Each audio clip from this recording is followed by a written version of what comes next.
All children except one grow up. They soon know that they will grow up, and the way Wendy knew was this. One day when she was 2 years old, she was playing in a garden, and she plucked another flower and ran with it to her mother. I suppose she must have looked rather delightful, for Mrs. Darling put her hand to her heart and cried, "Oh, why can't he remain like this forever?" This was all that passed between them on the subject, but henceforth Wendy knew that she must grow up. You always know after you're 2. 2 is the beginning of the end. Of course they lived at 14, and until Wendy came, her mother was the chief one. She was a lovely lady with a romantic mind and such a sweet, mocking mouth. Her romantic mind was like the tiny boxes, one within the other, that came from the puzzling East. However many you discovered, there was always one more, and her sweet, mocking mouth had one kiss on it that Wendy could never get, though there it was, perfectly conspicuous on the right-hand corner. The way Mr. Darling won her was this. The many gentlemen who had been boys when she was a girl discovered simultaneously that they loved her, and they all ran to her house to propose to her except Mr. Darling, who took a cab and nipped in first, and so he got her.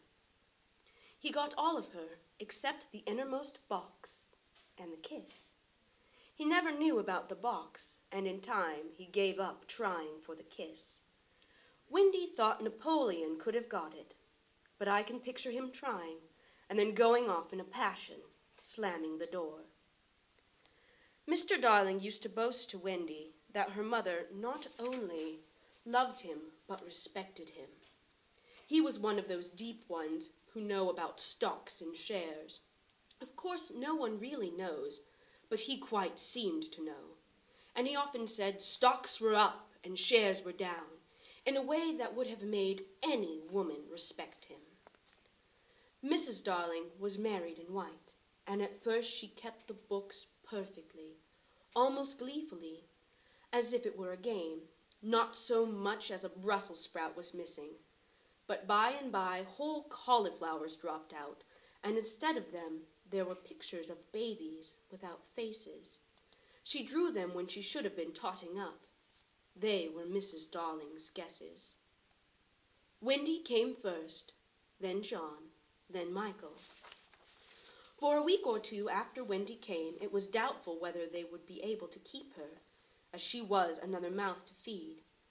Mr. Darling was frightfully proud of her, but he was very honorable, and he sat on the edge of Mrs. Darling's bed, holding her hand and calculating expenses, while she looked at him imploringly.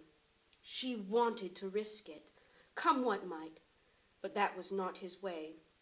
His way was with a pencil and a piece of paper, and if she confused him with suggestions, he had to begin at the beginning again. "Now don't interrupt," he would beg of her. "I have £1.17 here, and 2 and 6 at the office. I can cut off my coffee at the office, say 10 shillings, making 2, 9, and 6. With your 18 and 3 makes 3, 9, 7. With 5, 0, in my checkbook makes 8, 9, 7. Who is that moving? 8, 9, 7, dot and carry 7. Don't speak, my own. And the pound you lent to that man who came to the door. Quiet, child.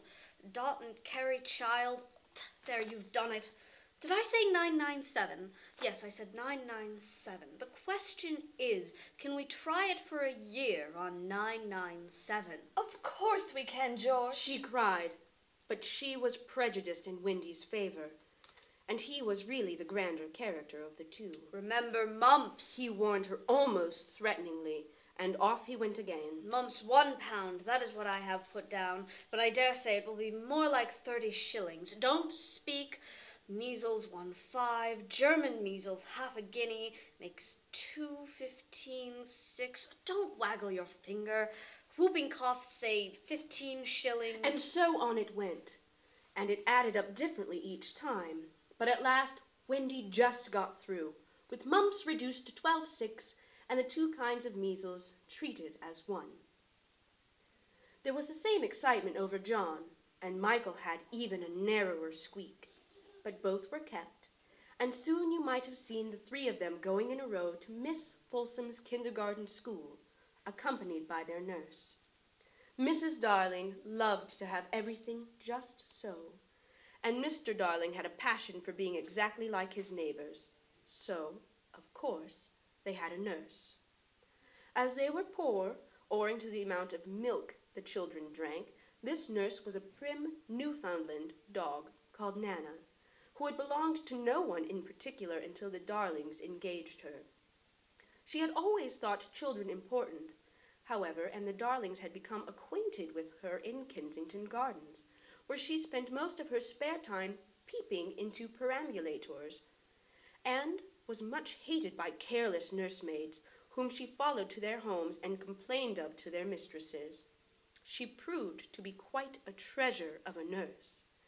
How thorough she was at bath time, and up at any moment of the night if one of her charges made the slightest cry.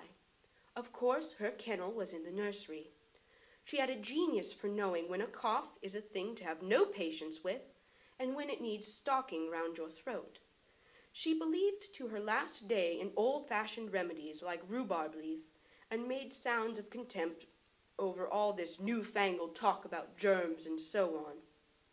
It was a lesson in propriety to see her escorting the children to school, walking sedately by their side when they were all well behaved, and butting them back into line if they strayed.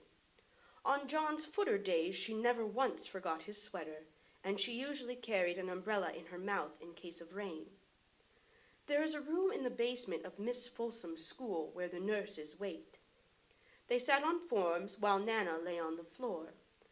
But that was the only difference. They affected to ignore her as of an inferior social status to themselves, and she despised their light talk. She resented visitors to the nursery from Mrs. Darling's friends, but if they did come, she first whipped off Michael's pinafore and put him into the one with blue braiding, and smoothed out Wendy and made a dash at John's hair. No nursery could possibly have been conducted more correctly, and Mr. Darling knew it. Yet he sometimes wondered uneasily whether the neighbors talked.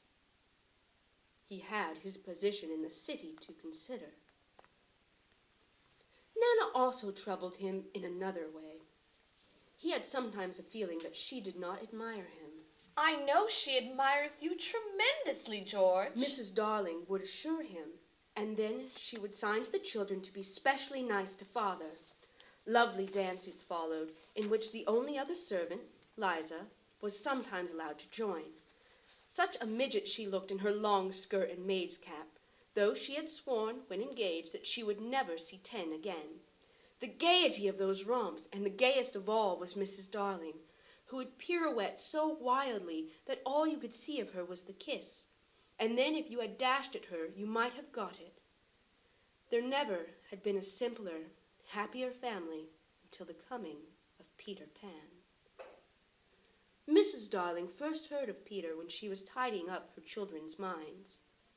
It is the nightly custom of every good mother, after her children are asleep, to rummage in their minds and put things straight for the next morning, repacking into their proper places the many articles that have wandered during the day. If you could keep awake, but of course you can't, you would see your own mother doing this, and you would find it very interesting to watch her. It is quite like tidying up drawers. You would see her on her knees, I expect, lingering humorously over some of your contents, wondering where on earth you had picked this thing up, making discoveries sweet and not so sweet, pressing this to her cheek as if it were nice as a kitten, and hurriedly stowing that out of sight. When you wake in the morning, the naughtiness and evil passions with which you went to bed have been folded up small and placed at the bottom of your mind, and on the top, beautifully aired, are spread out your prettier thoughts, ready for you to put on.